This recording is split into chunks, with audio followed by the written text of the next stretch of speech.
ספר התהילים, עליונותו של ספר התהילים, כך כותב הרב יצחק קוטנר בספרו פחד יצחק, הוא בכך שלכל תפילה ותפילה יש את הזמן שלה ואת המועד שלה. אבל ספר התהילים, בכל זמן ובכל עת שפותחים את ספר התהילים, זו עת רצון.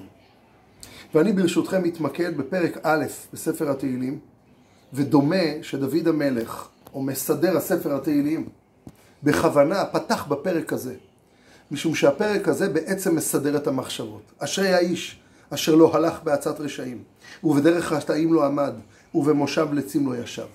זו שאלה באמת רצינית ומשמעותית. על זה לדבר עכשיו ענייני הרשעים וענייני הצדיקים?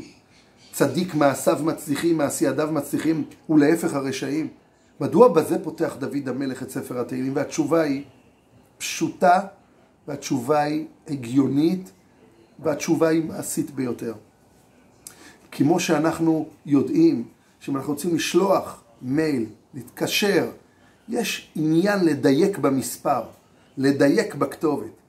טעות של מספר, טעות של נקודה, טעות של אות, וכבר הדבר לא יגיע אל ייעודו.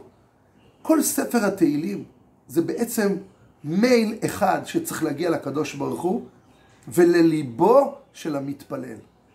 אי אפשר לטעות. חייבים לדעת את הדרך, את המספר הנכון, את היעד הנכון, את האמת. אשר על כן הפסוק הראשון מסדר לנו את המחשבות. נותן לנו את כתובת המייל הנכונה. בדרך רשעים לא הלך, עצת רשעים לא הלך. בדרך חטאים לא עמד, במושב לצים לא ישב. זה הלא. כי אם בתורת השם חפצו, ובתורתו יהגה יומם ולילה. פרשנים רבים מדברים על פסוק ב' בשני שלבים. חפצו, קודם כל זה הרצון, אחר כך זה לימוד התורה. הדברים מיישרים את המעגל, מסדרים את כיוון החשיבה של האדם. אז אפשר להתפלל. ויש ערך לתפילה, שהיא תגיע אל יעדה, אבל יותר מכך, תרומם את המתפלל עצמו.